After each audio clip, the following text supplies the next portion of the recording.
Ang hirap ng tanong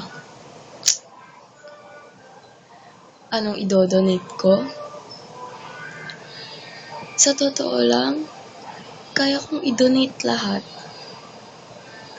Kung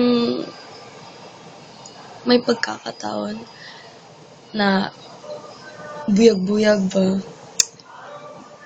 baka sakaling, kung patay na ako, kaya kong ibigay lahat.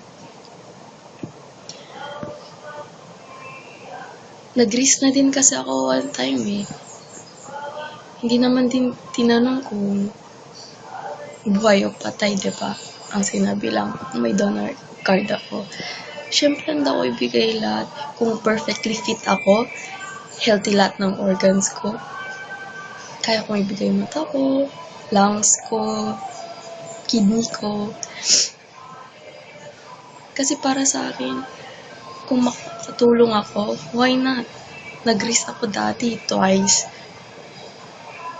Nagbigay ako ng blood. Hindi naman sakto yung weight ko. Nagka-allergic reaction ako. Kasi pinilit ko magbigay. Kung buhay, hindi naman. Kung talagang kailangan, kaya kong ibigay mata ko. Isang mata ko, anong kailangan nila, yung cornea ba?